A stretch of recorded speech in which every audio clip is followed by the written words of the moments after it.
একটা সময় ছিল মানুষের প্রতিভা থাকলেও না বিকাশ করা যেত না। একটা সময় ছিল যখন মানুষের অনেক অভিজ্ঞতা থাকা সত্ত্বেও মানুষ সেগুলোকে শেয়ার করতে পারতো না। কিন্তু আজ এই 2025-এ এসে এই সোশ্যাল মিডিয়ার যুগে তুমি পৃথিবীর যে প্রান্তেই থাকো না কেন, তুমি পৃথিবীর যে কর্নারে থাকো না কেন, তোমার যদি অভিজ্ঞতা থাকে, তোমার যদি প্রতিভা থাকে, তোমাকে এই সোশ্যাল মিডিয়ার যুগে সেই প্রতিভা বিকাশ করার জন্য আর ভাবতে হবে না।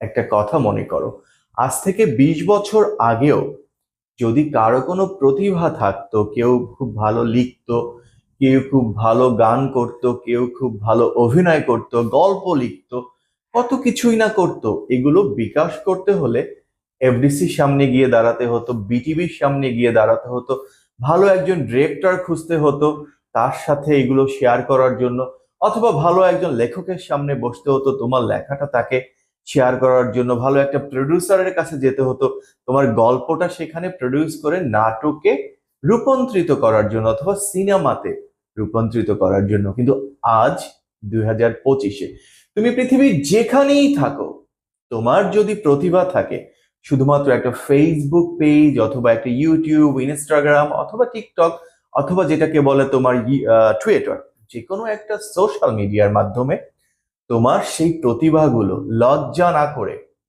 সাহস নিয়ে, ঘরের মধ্যে একটা রুমে বসে অথবা রুম যদি ভালো না হয় বাসার সামনে যে কোনো একটা গাছের নিচে গিয়ে গ্রিন ব্যাকগ্রাউন্ড দিয়ে তোমার প্রতিভা বিকাশ করো। একটা কথা মনে রেখো, কুইচা নাকি কি যেন একটা সাপ বলে, কুইচাই মনে হয়, কুইচা সাপ মাটির 10-12 হাত নিচে নাকি গর্ত করে ঢুকে যেতে পারে। ওর যখন প্রয়োজন হয় ও ঠিক গর্ত ভেদ করে আবার মাটির উপরে চলে আসে। তাই তোমার যদি প্রতিভা থাকে, যদি সত্যিই তুমি সেই প্রতিভা বিকাশ করতে পারো, পৃথিবীর যে প্রান্তে তুমি থাকো, বড় কোনো শহর প্রয়োজন নেই, বড় কোনো দেশ প্রয়োজন নেই, বড় কোনো সংস্থার প্রয়োজন নেই, সেই জায়গা থেকে এই সোশ্যাল মিডিয়ার মাধ্যমে তোমাকে খুঁজে বের করে নিবে পৃথিবীর বড় বড় কোম্পানিগুলো তোমার প্রতিভাটাকে সারা পৃথিবীর কাছে বিকাশ করার জন্য। ট্রাস্ট মি, লজ্জা পেও না, ভয় পেও না, নিজে নিজে কনফিউজড হয়েও না।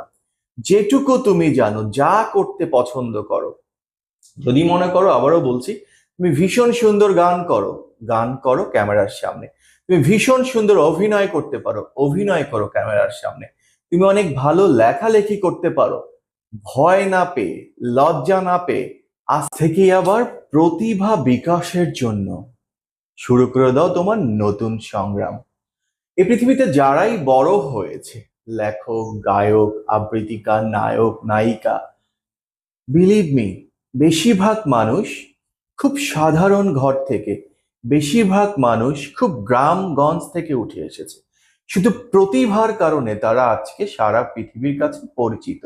তাই তোমার প্রতিভাটাকে নষ্ট হতে দিও না। যা তোমার পছন্দ, যা তুমি করতে পছন্দ করো, সেটাই বিকাশ করার চেষ্টা করো। আজ থেকেই একদিন সারা পৃথিবীর মানুষ তোমাকে চিনবে।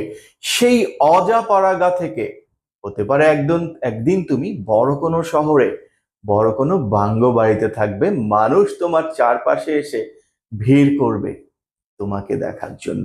এই স্বপ্নটা মনে রেখেই আজ থেকেই শুরু করো। পিছনে পড়ে থেকো না। তুমি পড়ে থাকলে তোমাকে দেখার কেউ নেই।